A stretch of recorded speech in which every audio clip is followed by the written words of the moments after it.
required by law. We are here tonight for the district's financial accountability rating report. Dr. Dupree? Yes, ma'am. As you know, the state annually rates us on our financial accountability. The first report, it's primarily based on our integrity of our district finances. So our CFO, Steve Bassett, and some of his team are going to present the report to the board this evening. Steve? Thank you, sir. Dr. Dupree, members of the board, Ms. President Grail.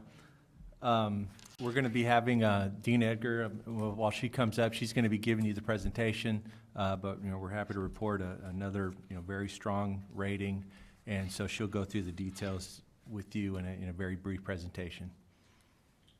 Good evening, President James, Dr. Dupree, and Board of Trustees.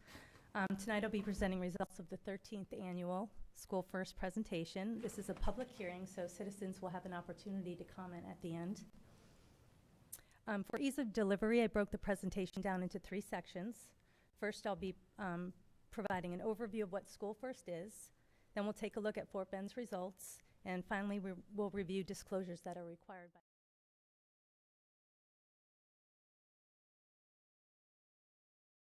financial condition. First is an acronym for Financial Integrity Rating System of Texas. It was developed by TEA in 1999 and put into practice beginning in fiscal year 02.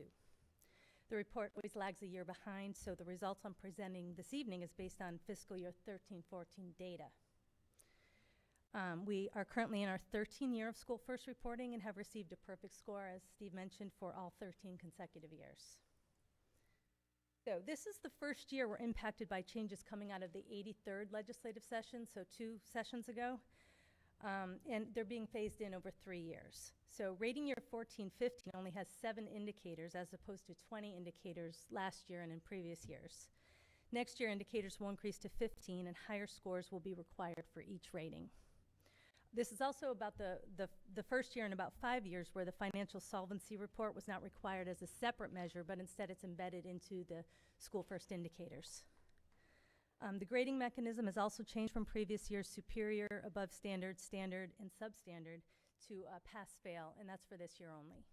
Beginning next year, we'll be assigned a letter grade based on performance.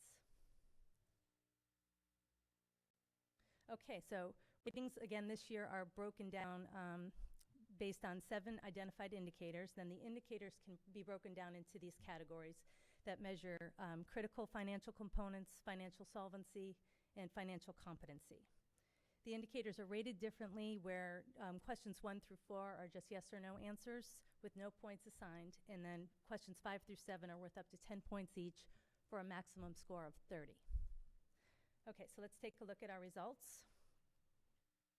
According to School First regulations, we are required to present results on all 7 indicators, where previously it was all 20 indicators. So tonight I'll be highlighting a few of these areas in each of the 3 categories just mentioned. We'll begin with the critical indicators, and questions 1 and 2 are asking about our external audit, just ensuring that our annual financial report was submitted in a timely manner, and it's also asking if we got a clean audit opinion. Indicator 3 relates to debt payments. They're ensuring we didn't default on anything. And question 4 is looking at the statement of net position for fiscal year ending June 30th, 2014. Question 5 is a financial solvency indicator, and it's checking on the district's administrative cost ratios. So our cost ratios were well below the recommended thresholds, and that was less than or equal to 8.55%. The district actually came in at 5%, so we're well below that. The last 2 questions are competency measures, and they're questioning the accuracy of our PEIMS data versus what we reported in our annual financial report, and they allow about a 3% variance. Anything over that, we would get points off. And then the last question relates to any findings of material weakness that would have been identified in our annual independent audit. So based on these 7 indicators, the district scored 30 points out of a maximum attainment of 30. And then this last section brings us to required disclosures. The district does need to disclose any gifts received from a vendor over $250 and any business transactions that a board member or superintendent may have engaged in with the district. As you can see, there have been no gifts over $250 and no transactions. Additionally, we're required to show reimbursements by board member and superintendent, and these are made to be broken down in the format prescribed here by meals, lodging, transportation, fuel, and other. We have 3 board members that came in May of 14, so that's why this is kind of a bit of an eye chart, because there's 3 duplicate members, 1 for the beginning of the year and then 3 for the end of the year. Almost all of these reimbursements are related to registration fees and travel associated with conferences and/or district business-related events. Okay, and finally, we must provide information related to the superintendent's income. The superintendent did receive compensation for work performed at Rice University and Lamar University during fiscal year 13-14. Also, the superintendent's contract is available on the district website. It's located at the address on the slide, and it's really it can be found under the superintendent's profile on our website. And this last slide concludes the first presentation, again with a perfect score for 13 consecutive years, and I'm happy to answer any questions.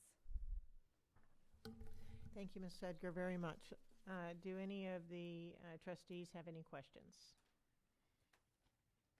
Mr. Rice. Yes, my question is on some of these, let's see.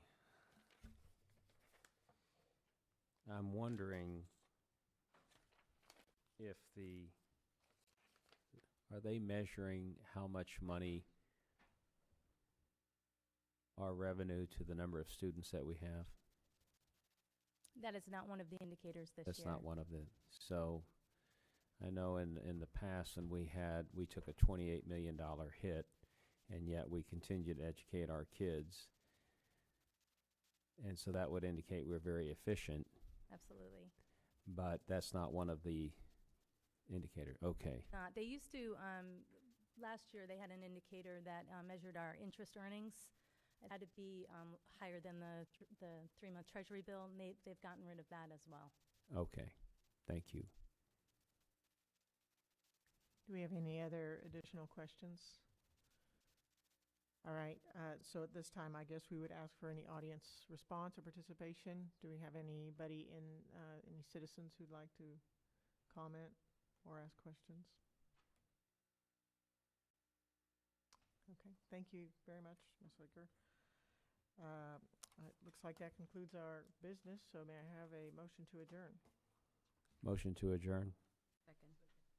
All those in favor, please say aye. Aye. Meeting adjourned.